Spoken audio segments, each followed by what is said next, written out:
காந்தா படம் எப்படி இருக்குன்னு இப்போ பார்த்துடலாம். மாடர்ன் பிக்சர்ஸ் சாந்தான்னு ஒரு படத்தோட ஷூட்டை ஸ்டார்ட் பண்ணுறாங்க. ஆனால் இந்த படத்தோட டேரக்டர் சமுத்திரகனிக்கும் ஹீரோ துல்கருக்கும் சுத்தமாக ஆகாது. இந்த படத்தோட ஹீரோயின் தான் பாக்யஸ்ரீ. இந்த படத்தோட ஃபர்ஸ்ட் சீன்ல இருந்து லாஸ்ட் சீன் வரைக்கும் நடக்கிற ஷூட்டிங் போர்ஷனை தான் இங்க ஃபர்ஸ்ட் ஹாஃப்ல காமிப்பாங்க.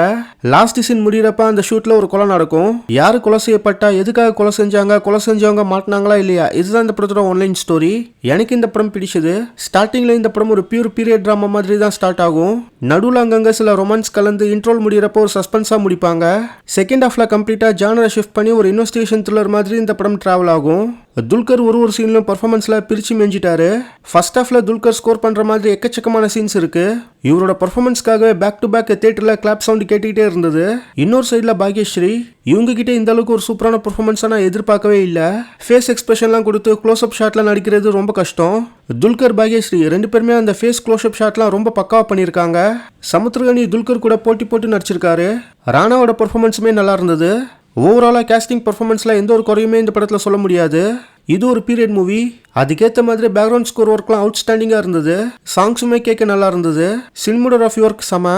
டெக்னிக்கலாகவே எந்த ஒரு குறையும் சொல்ல முடியாத ஒரு படம் தான் இந்த காந்தா. இந்த படத்தில் மைனஸாக நான் பார்த்தது என்னன்னா டியூரேஷன் தான். ஃபர்ஸ்டே சொன்ன மாதிரி இது ஒரு பியூர் ட்ராமா. செகண்ட் ஹாஃப்ல கிரைம் இன்வெஸ்டிகேஷன் ஆங்கிளில் இருந்தாலும் ஒரு செட்டுல உட்காந்து பேசிகிட்டே இருப்பாங்க. ஃபர்ஸ்ட் ஹாஃபே கொஞ்சம் லென்த்தாக போகிற மாதிரி தான் தோணும். செகண்ட் ஹாஃப் லென்த்தாக தான் இருக்கும். ஸோ அங்கங்கே சில சீன்ஸை கட் பண்ணியிருக்கலாம். எக்ஸாம்பிளுக்கு சொல்லணும்னா கொடைக்கானல் போகிறது, மாமாவோட ஃபேமிலி ஃபோட்டோ எடுக்கிறது, இப்படி சில சீன்ஸ் தேவையில்லாமல் வரும்.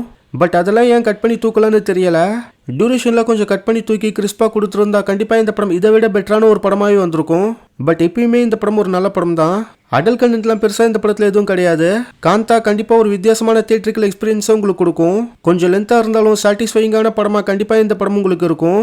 நல்ல தியேட்டரில் போய் பாருங்கள். கண்டிப்பாக இந்த படம் உங்களை டிசப்பாயின்மெண்ட் பண்ணாது.